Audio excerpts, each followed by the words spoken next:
sekarang kalau biar kita lebih punya image tentang produk Pak Fursan, kira-kira bisa kasih contoh nggak produk yang simpel yang mudah dimengerti orang seperti apa? Ya, jadi gini, kalau di Cikarang, Karawang, kemudian Bekasi itu notabene industri yang di sana membuat produk spare part dari kendaraan bermotor, baik roda 2 maupun kendaraan roda 4 dari perusahaan-perusahaan Jepang yang ternama, Honda, Toyota, ya, itu produk-produk kendaraan. Tapi di dalam industri itu, misalnya saja motor ya, dalam elemen komponen motor itu jutaan komponen yang ada ya. Ya kita lihat simpelnya lampu, kemudian knalpot, ban, jari-jari, pelek dan sebagainya. Semua itu,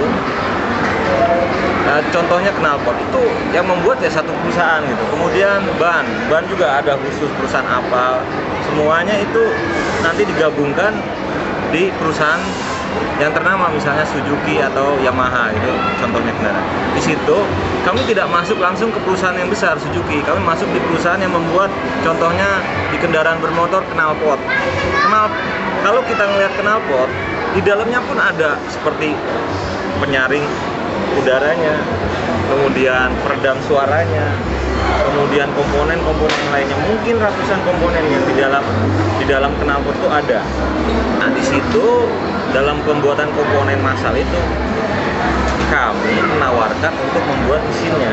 Contohnya misalnya pada saat komponen itu sudah terkumpul, gimana membuat alat bantunya supaya komponen itu terkumpul dan didesain supaya pada saat terkumpul di welding kemudian dilakukan pekerjaan lain tuh sesimpel mungkin, seefisien mungkin.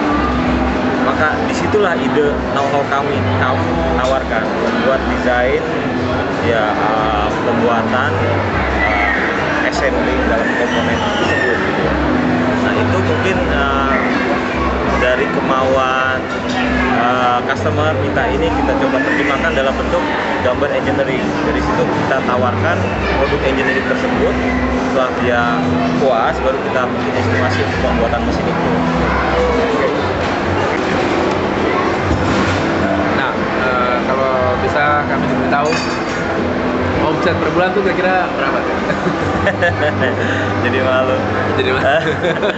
Ya, ini ada baiknya mungkin untuk memotivasi teman-teman ya. Omset saya sebetulnya dengan staff saya 8 orang plus saya sendiri, ya kami average tahun kemarin itu rata-rata 150 juta. Jadi memang kami optimis tahun ini akan lebih besar, cuman ya nanti kita lihat di laporan penjualan di akhir tahun ya. Ya saya optimis mungkin di atas seperti itu, cuman ya doakan saja teman-teman untuk bisa bantu juga saya untuk meningkatkan omset itu. Amin. Ya ini yang terakhir Pak. Kira-kira rencana bisnis ke depan ini seperti apa? Apa akan buka lagi workshop baru di mana? Sudah ada estimasi? Ya alhamdulillah ya, kami selalu optimis untuk melangkah ke depan. Jadi sebetulnya dari tahun kemarin kami udah pikirkan untuk menambah lahan ya. Kebetulan sekarang kan kita punya ruko dengan luas gedung 100 meter persegi. Kalau memang saya dapat kerjaan seperti konstruksi yang besar itu tidak memungkinkan, akhirnya saya sewa tempat ke teman. Kemudian mungkin secara geografi jauh, kita juga ada kendala. Akhirnya alhamdulillah bulan Januari tahun ini ya, saya secara manajemen membeli lahan baru ya di komplek industri juga, yaitu Delta Mas. Ya, cuman lahan itu di antara lahan-lahan di komplek industri itu kami yang paling kecil. Ukuran lahannya kurang lebih sekitar 300 meter persegi ya.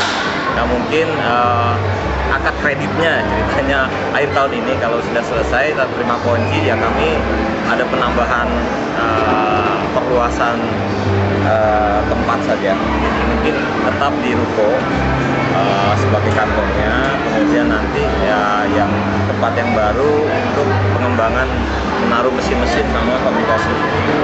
Jadi di situ ya saya pikir kita optimis ya, kedepannya tetap harus maju.